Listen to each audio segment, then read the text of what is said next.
Hola a todos, el día de hoy vamos a ver sobre la transformación genética vegetal. En este caso vamos a hablar sobre los transgénicos, sobre cómo estos se van generando y también sobre algunas aplicaciones, estrategias y ventajas que tenemos sobre la transformación genética.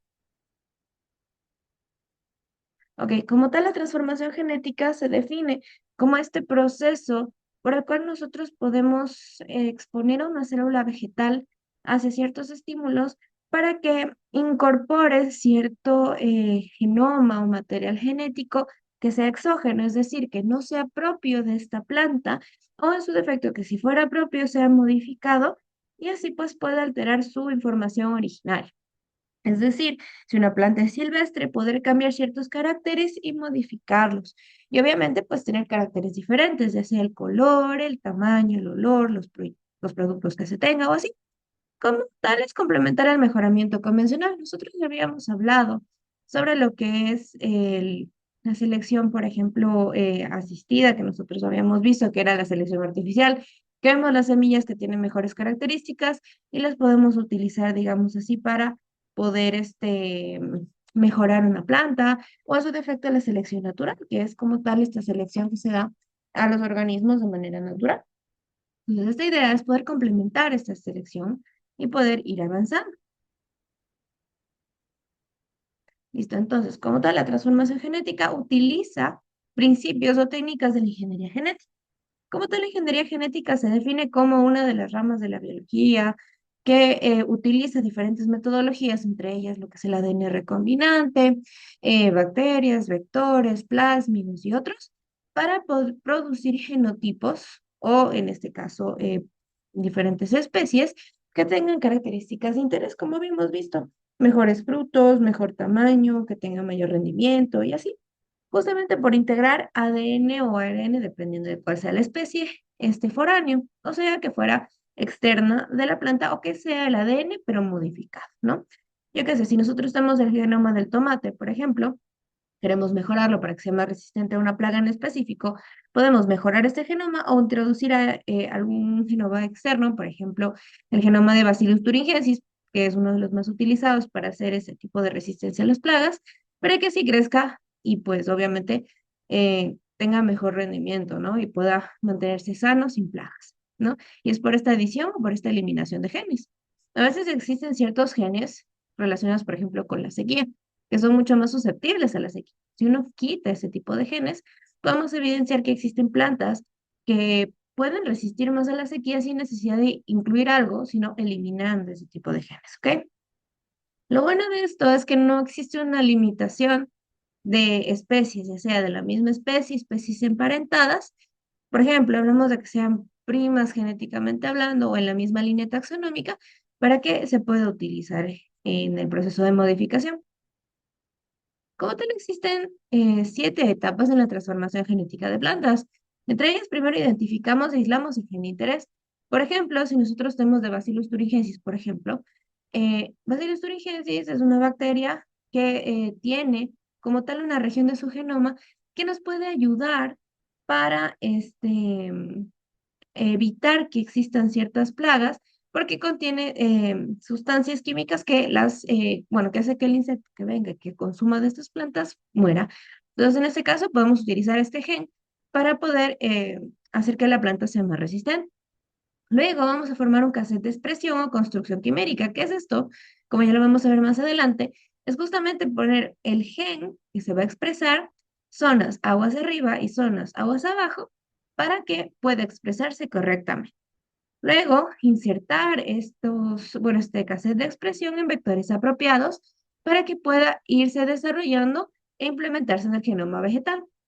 Luego, introducimos este ADN que ya está estable, que está aprobado, en el genoma vegetal y finalmente pues se cultiva para observar qué pasó, si es adecuado. Luego observamos si el individuo, mediante el uso de marcadores moleculares, entre ellos los físicos, cambió y que conservó este gen, que sí está bien hecho, o si no, que no lo utilizó, que lo rechazó y hay que empezar de nuevo.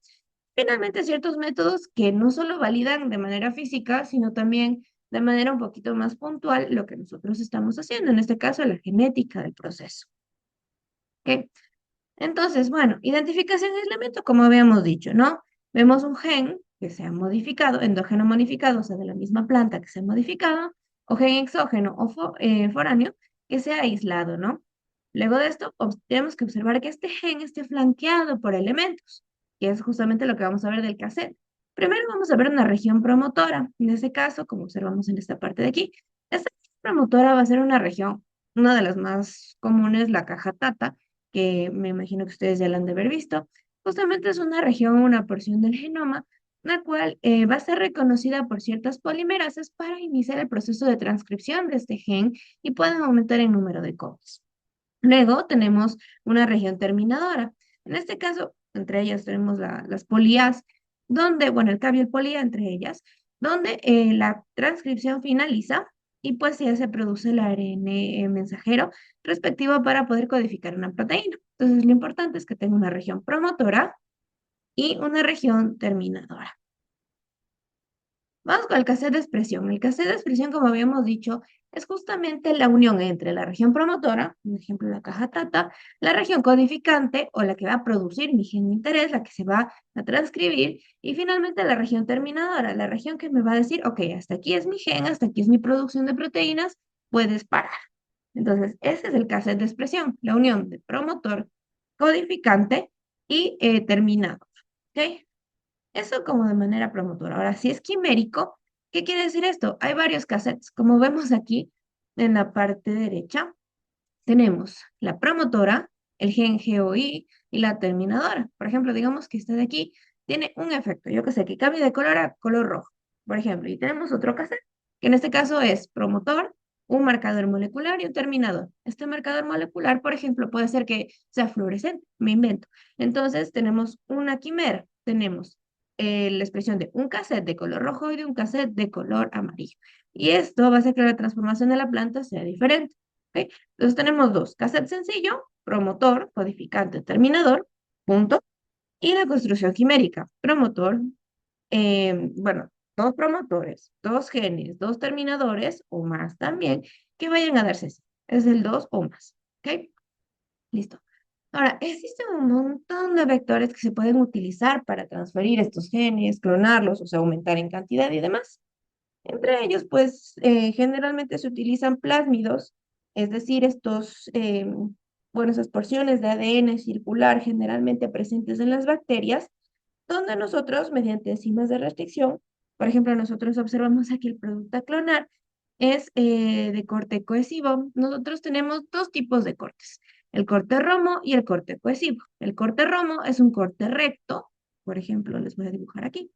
El corte recto es, digamos así, algo recto así, nada más, es un corte romo, donde no es tan fácil que se unan estas zonas. ¿Por qué? Porque al no tener como si fuera una pieza de rompecabezas, a veces no se unen directamente y no se unen de manera adecuada. Sin embargo, nosotros observamos aquí el corte cohesivo. Este corte cohesivo, como nosotros observamos, es más o menos como si fuera la pieza de un rompecabezas. Esta pieza de un rompecabezas es mucho más fácil de que se pueda unir entre la zona 1 y la zona 2, como observamos aquí. A una le sobra, otra le falta, y nada más lo que necesitamos es que se inserte. Utilizamos aquí una enzima de restricción o una ligasa para poder unir todo en su lugar. Ya estaría listo, digamos así, nuestro plásmido, nuestro vector, para que pueda irse desarrollando. ¿Ok? Entonces, bueno, generalmente tenemos diferentes genes, diferentes marcadores de selección. Genes para el producto funcional que necesitamos y marcadores de selección para identificar que salió bien. Por ejemplo, cambio de color o, por ejemplo, sale PCR positiva. En este caso, para identificar que lo que hice está bien. ¿Ok? Igual, tenemos diferentes métodos para introducir este ADN en el genoma. Tenemos métodos directos y métodos indirectos. Los métodos indirectos, en este caso, se relacionan con microorganismos que nos puedan ayudar a introducir los diferentes genes o los diferentes plásmidos, ¿no? En este caso tenemos Agrobacterium tumefaciens, una bacteria que por excelencia se utiliza ya que ingresa directamente al genoma vegetal, genera tumoraciones y puede ir desarrollando de manera sencilla, o sea, de manera horizontal, o sea, de una planta a la otra, este ADN de Agrobacterium tumefaciens y el ADN modificado. Este tiene un plásmido que se llama TI y regiones Vir que hacen que justamente tenga su virulencia y puede infectar a las plantas sanas y así poder ingresar el material genético. Y finalmente tenemos vectores virales, entre ellos los geminivirus y los seulinovirus. Estos de aquí igualmente son virus que ingresan a las células vegetales y pueden tener dos procesos, líticos y lisogénicos.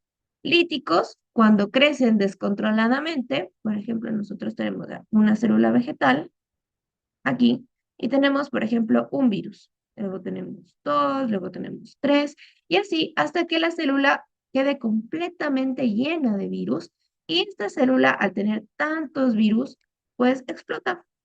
Al explotar, pues los virus van a salir de esta célula y van a infectar las células adyacentes. Entonces, digamos que ese es el proceso lítico que se hace para la expresión de estos genes. Y también tenemos el proceso lisogénico. ¿Qué quiere decir esto? Que en una célula como tal, tenemos diferentes componentes. Como tal, la célula tiene diferentes organelas. Lo que hacen los virus es utilizar estas organelas para reconstruirse. Por ejemplo, tiene una proteína, hará la cápside, por ejemplo, tendrá otra proteína, hará el cuerpito del virus, tendrá la otra proteína, hará las patitas, tendrá las proteínas, por ejemplo, de adhesión a la cápsula y todo lo demás. ¿Ok? Llega un momento en el cual está completo y lo que hace es abrir un poro de membrana y salir de esta célula al medio extracelular para infectar otras células.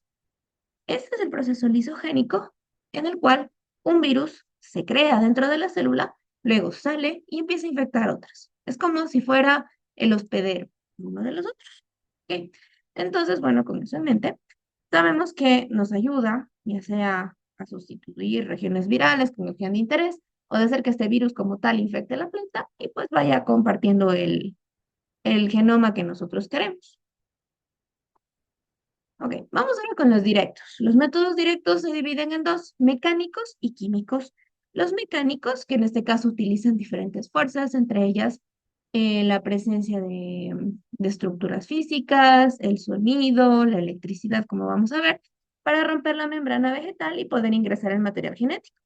Uno de ellos son los liposomas. Los liposomas son estructuras que contienen sustancias lipídicas o que sean afines a los lípidos para poder encapsular lo que nosotros necesitamos ingresar. Por ejemplo, digamos que este es mi liposoma y adentro nosotros vamos a tener el cassette de interés.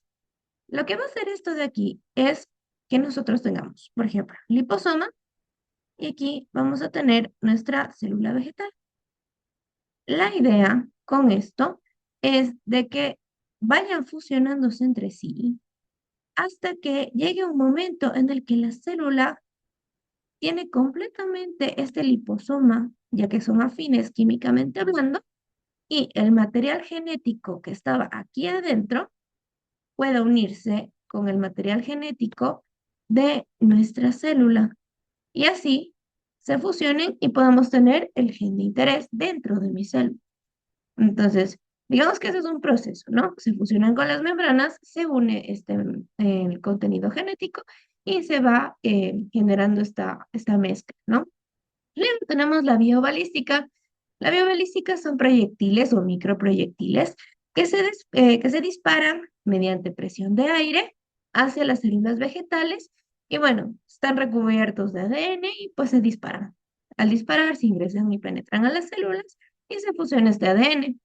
Generalmente es un método no tan aceptado como tal, porque no tiene mucha, ¿cómo decirlo? Un rango de éxito específico. Y también cuando es disparado, la célula tiende a presentar daño físico. Entonces puede hacer que esta célula no se restablezca adecuadamente y pueda dañarse. ¿Ok? Tenemos la electroporación, que es justamente utilizar pulsos eléctricos para que se hagan pequeños huequitos en nuestras células. Digamos que nosotros tenemos, por ejemplo, aquí tenemos una célula vegetal. Lo que vamos a hacer es utilizar pulsos eléctricos para que esta célula pueda tener diferentes espacios por los cuales pueda ingresar el ADN con eso, ¿no? Y aquí en estos poritos va a ingresar el ADN que nosotros necesitemos y va a estar dentro de nuestra planta. Y mismo es un proceso muy parecido con la sonicación. En vez de electricidad, lo que va a hacer es utilizar ultrasonidos para que las células o las membranas igualmente tengan estos pequeños poros y sea permeable. Lo bueno de esto es que es transitorio, es decir, si se rompe como tal, puede volver a restablecerse cuando el estímulo ha terminado. Ok. Ahora vamos con los químicos. En este caso tenemos tres, las fibras de carburo de silicio. Las fibras de carburo de silicio son pequeñas fibras así como chiquititas en forma de aguja, las cuales generalmente se colocan dentro de una solución. Esta solución puede ser medio de cultivo o soluciones nutritivas como un caldo, por ejemplo, Murashige Cook sin agar, donde estas de aquí van a actuar como pequeñas agujitas que van a hacer poros al penetrar la membrana. Cuando esta, por ejemplo, está dentro de un vórtex, van a penetrar estas agujitas y van a dejar pequeños poros por los cuales el ADN va a ingresar y va a incluirse este ADN dentro de las células. ¿Ok? Tenemos eso por una parte. Luego tenemos la microinyección. La microinyección, como dice su nombre, es utilizar inyecciones súper pequeñitas con microcapilares, es decir, la zona donde va a quedar la célula aquí, y microagujas o agujas demasiadamente pequeñas que inyectarían el ADN dentro de la célula vegetal para que luego éste pueda expresarse. Y así, bueno, deposita el ADN dentro de esa célula y luego ya se vacía. Lo bueno de esta técnica es que es directa, lo malo es que es bastante específica y a veces hay rangos de error y generalmente depende mucho de la persona que lo manipule. Y finalmente el microláser como tal es el uso de permeabilización con estos poros mediante el láser. ¿Ok? Entonces es el utilizar las diferentes estrategias que tenemos con la finalidad de ingresar el ADN dentro de las células y así poder tener una célula modificada. ¿Ok? Luego tenemos el sistema que nos permite regenerar plantas completas. Ok, vimos el gen, lo insertamos, hicimos que la planta ya esté lista. Ahora necesitamos que estas células crezcan mediante cultivo in vitro. Nosotros cultivamos, como ya sabemos, utilizamos estas células, podemos hacer organogénesis directa, organogénesis indirecta, formación de callo y todo lo demás que ya sabemos. Lo cultivamos, por ejemplo, en medio Murashige-sku con fotoperiodos y todo lo demás. Si nosotros recuperamos estas plantas completas que puedan ser fértiles, o sea, que puedan plantas madre, que puedan generar diferentes hijas y así empezar a micropropagarlas. ¿Sí? Luego, vamos a ver cuál es la respuesta de estas plantas. Cuando ya tenemos una plantita, ya creció, ya la micropropagué, quiero ver si funcionó o no funcionó lo que estoy haciendo. Entonces, en este caso, literalmente es observar en campo qué pasó. Mi planta creció, cambió de color, es resistente a las plagas y así, ver si salió o no salió. Algunos ejemplos pueden ser que hay, bueno, personas que hacen que las plantas sean albinas. Es decir, que no tengan esta coloración verdosa, sino tengan una coloración más pálida, más blanquecina, para saber si funcionó o no funcionó. Y así, bueno, hay un montón de estos, pero en su mayoría, pues vemos las diferencias morfológicas, ¿no? Creció, no creció, cómo se desarrolló. Y finalmente, los métodos analíticos, o sea, no nos vamos a quedar con lo físico nada más, ah, chévere, sí me salió o no, sino que a veces no existen algunos cambios físicos, pero sí hay cambios genéticos, moleculares, que nos pueden decir, ok, ya, no salió físicamente, pero sí salió molecularmente hablando, entonces hay que ver qué puedo hacer para mejorar la siguiente. Entre estas, pues, observamos por excelencia, la PCR, que es justamente el amplificar el gen que yo estaba queriendo insertar. Si sale en mi electroforesis es positivo, si no sale en mi electroforesis, pues es negativo y tengo que volver a empezar desde cero. Lo mismo con Southern Blot, como observamos en la parte derecha, es utilizar sondas para ver si salió o no salió igualmente mediante una electroforesis. Si nosotros hablamos ya un poquito de lo que es ARN, Northern Blot, y si es proteínas, Western Blot o ELISA. Dependiendo del producto que yo necesito, voy a tener la prueba molecular que me va a ayudar a soportar o a decir, ok, salió bien, no salió bien, y qué hago, ¿no? ¿Qué procede? ¿Ok? Ciertas aplicaciones de las transformaciones de plantas, entre ellas puede ser el mejoramiento para resistencias a plagas, es la más común, la más conocida que nosotros decimos en la actualidad el cambio, el aumento de plagas, la falta de fertilización del suelo, el cambio climático, la sequía, las inundaciones, la calidad del aire. Así que necesitamos una planta que pueda resistir estos procesos Y también podamos utilizarla, digamos así, para poder producir en menor espacio mayor cantidad de alimentos, ya que pues tenemos un montón de población que necesita alimentarse. Entonces, en este caso es el poder resistir ante estos procesos para tener una producción constante. Lo mismo para estudiar e investigar estos genes, observar, ¿funcionó o no funcionó? ¿Qué puedo mejorar? Si en este caso, por ejemplo, mejoré el sabor, la siguiente puedo mejorar el olor, o puedo mejorar la cantidad de la fruta o el tamaño, ¿no? Luego tenemos la producción de metabolitos secundarios. Existen ciertas plantas que producen metabolitos secundarios de interés. Entre ellos tenemos el tejo, que es una plantita que nos ayuda a producir el taxol. El taxol es una sustancia química anticancerígena. Entonces, la idea es que de una plantita se suelen obtener, bueno, de un árbol grande, hablamos de 3 a 5 metros, obtenemos 3 mililitros de esta sustancia química. Y un paciente que tenga cáncer necesita semanalmente al menos 1 mililitro en la duración de su tratamiento. Entonces, es muy poco lo que se produce.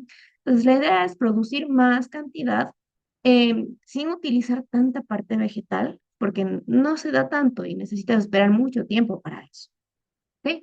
Lo mismo con el desarrollo de biofábricas, por ejemplo, poder obtener plantas que produzcan ciertas sustancias químicas, proteínas recombinantes, vitaminas y otros compuestos para poder tener en la alimentación, por ejemplo, incluirlas. Entre ellas tenemos el arroz dorado que tenía vitamina A, por ejemplo. Y también tenemos un modelo experimental, por ejemplo, el más común, Arabidopsis thaliana. Ahora nosotros podemos tener diferentes plantas que nos puedan servir para poder hacer estos modelos e investigar mucho más, no solo quedarnos en Arabidopsis thaliana, sino en avanzar con un poco más de lo que nosotros ya sabemos. Bueno, y finalmente vamos con los transgénicos. Como tal, pues los transgénicos, como habíamos visto, son los ejemplos o son los productos de ese proceso de transgénesis o de inclusión de material foráneo dentro del genoma, en este caso vegetal, pues ha sido más reciente y polémico. Se ha dicho que tienen ciertos riesgos, ciertas oportunidades que pues podemos utilizarles de acuerdo a lo que nosotros consideremos, ¿no?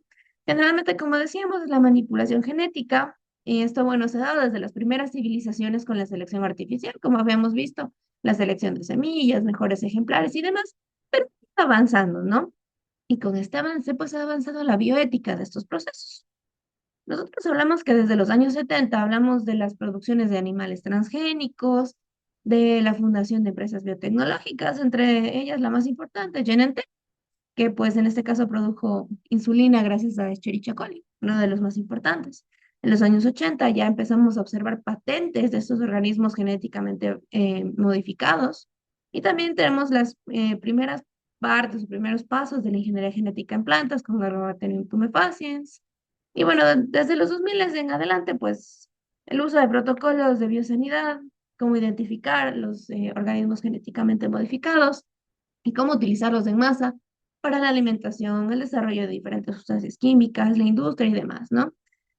Nosotros como legislación ecuatoriana no podemos desarrollar organismos genéticamente modificados, sin embargo podemos consumirlos y de hecho ese es como un punto o un vacío en la ley, entonces digamos que podemos y hemos visto, no sé si ustedes han visto, en la funda de papas, en la funda de Doritos, en ciertos alimentos que dice contiene transgénicos, entonces consumimos el transgénico pero no podemos producirlo, entonces es como que algo que va en esta normativa, en este análisis. Bueno, como tal, los procesos de transgénesis son los que hemos visto antiguamente, perdón, anteriormente, que en este caso es, tenemos una bacteria, tenemos el plásmido, modificamos el plásmido con el gen de interés, hacemos el cassette, lo unimos nuevamente, lo insertamos en la célula, en este caso en Agrobacterium.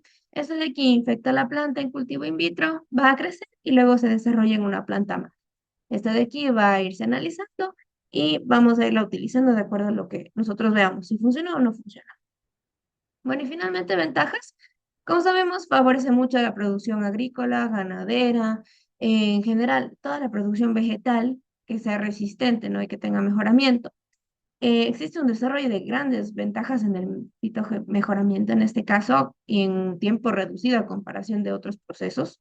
Y finalmente, pues nos ayuda a la producción en masa de diferentes especies que muchas de las veces tardarían mucho más en desarrollarse, ¿no? Y que sea mucho más compleja. Y finalmente, pues las desventajas primero, En la actualidad existe una falta de control todavía en el proceso impredecible, ya sea en la fisiología de la planta o también en la bioquímica, o sea, los metabolitos secundarios que produzca, tanto para los organismos, incluidos los seres humanos, como para el ambiente, en ciertos aspectos. A veces existe la transferencia de genes que no es prevista, o sea, que existan productos o efectos secundarios que no hayamos esperado. Y bueno, obviamente esto, pues para contenerlo y todo lo demás también va a ser costoso y es a veces difícil de aplicar. Existe una dependencia todavía, grandes empresas como Genentech en este caso, por lo que se monopolizan estas mejoras y finalmente pues existen cierta presencia de alergias, intolerancias, sensibilidades, toxicidades que todavía es necesario de irlas analizando, porque cada caso es diferente, cada ser humano es diferente y cada persona que lo consuma tiene sus alergias, sus procesos, ¿no? Entonces, todos estos son necesarios o son casos de estudio de cada uno que tienen que irse resolviendo con el paso del tiempo. Bueno, ahora sí, para terminar esta clasecita de Flash, actividad para la siguiente clase. Hablemos del día, a ver, si es posible el día lunes hacer semilla sintética, o si no, para el día martes vamos a hacer la práctica de laboratorio de semilla sintética. Y para la siguiente clase que nosotros tengamos teórica, vamos a hacer un debate. Entonces, el debate va a ser relacionado con los transgénicos, por tanto, necesito que cada estudiante haga una investigación bibliográfica. ¿Qué tiene que tener esta investigación? Una introducción, el contenido que necesito y la conclusión con referencias. En este caso, sobre la transgénesis, o sea, ¿qué es la transgénesis? Una breve descripción de sus características, sus ventajas y desventajas. ¿Ok? Esto es en formato PDF, es individual, va a ser usado en la próxima clase. La rúbrica va a estar en el apartado rúbricas del aula virtual y bueno, como tal es personal. ¿Ok? Entonces, chicos, no se olviden de esto para la siguiente clase que nosotros tengamos. Igualmente les voy a dar el tiempo para que puedan subirlo y así para que podamos tener esta información para la siguiente actividad. Eso, entonces ya saben, cualquier duda, consulta, pregunta, me la pueden enviar si ustedes creen conveniente o si no, en la siguiente clase igualmente vamos a hacer una revisión flash de esta clase y así ustedes me pueden decir sus preguntas. Ahí las van anotando en algún papelito, en algo y me las dicen cuando podamos verlos. ¿Ok? Bueno, con esto me despido. Les agradezco mucho por su atención y nos veremos la siguiente clase. Gracias.